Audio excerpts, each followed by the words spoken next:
Өнүккөн коом, заманбап технология, азыр илим жана техника өнүккөн заман талап кылган санарип жашообузга тыгыз аралашты. Соңку жылдары санариптештирүүнүн натыйжасында жарандарга кызмат көрсөтүү жеңилдеди. Мамлекеттик башкаруунун документ жүгүртүүсүнүн маалыматтык системасы, коммуникациялык инфраструктурасы жакшырды. Бул тууралуу электрондук башкаруу жана маалыматтык коммуникациялык технологияларды өнүктүрүү боюнча өнөктөштөрдүн координациялык кеңешинин отурумунда айтылды. 6-7 лет назад сейчас привело к тому, что мы вынуждены людей... Биз акыркы 6-7 жыл ичинде таза коом программасынан баштап Санарип Кыргызстан концепциясына чейин өлкөдө санарип кандай өнүгүп жатканына талдоо жүргүзүп көрдүк. Жыйынтыгында биз эмнеге жетиштик?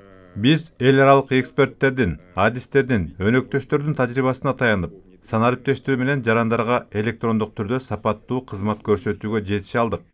Координациялык кеңештин отурумунда өлкөнүн санарип трансформация жолундагы прогресс, чакырыктар жана мүмкүнчүлүктөрү талкууланды. Санариптик өнүктүрүү министри азыркы учурда мамлекеттик кызмат көрсөтүүдө кагаз ресурстарын пайдаланууну жокко чыгарып, толук кандуу санариптик форматка өтүү боюнча тынымсыз иш-аракеттер жүрүп жатканын белгиледи. Сегодня мы собрали международных партнеров по развитию. Биз бүгүн эл аралык өнөктөштөрдү, эксперттерди жана ПРООндун расмий өкүлдөрүн чогулттук. Иш-чарада азыркы учурдагы санариптик тутумдун өнүгүү жолдорун талкуулап жатабыз.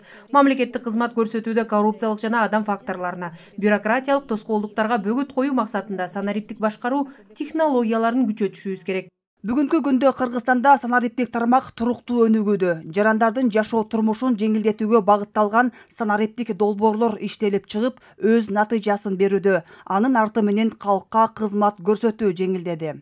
В Кыргызстане уделяется огромное внимание цифровой трансформации всех сфер. Кыргызстан санариптик трансформациянын бардык тармагына жигердүү көңүл бөлүп жатат. Албетте, Бириккен Улуттар уюмунун өнүктүрүү программасы да санариптештирүүнүн өнүгүшүнө чоң колдоо көрсөтүүгө даяр. Азыр санариптештирүүнүн ролу чоң, себеби кайсыл гана тармак болбосун, жарандар бардык мамлекеттик кызматтарды, маалыматтарды ыкчам ала алат. Санариптештирүүнүн арты менен түндүк мобилдик тиркемеси иштелип чыккандан бери жарандар үйдө олтуруп эле мобилдик телефондон мамлекеттик жана муниципалдык органдарга онлайн кайрылып, электрондук кызмат көрсөтүүлөрдүн бардык түрүн алса болот. Ушул тапта мобилдик тиркемени колдонгондордун саны 2 миллионго жетти. Айжамал Болот кызы, Руслан Сабатаров, Ала Тоо 24.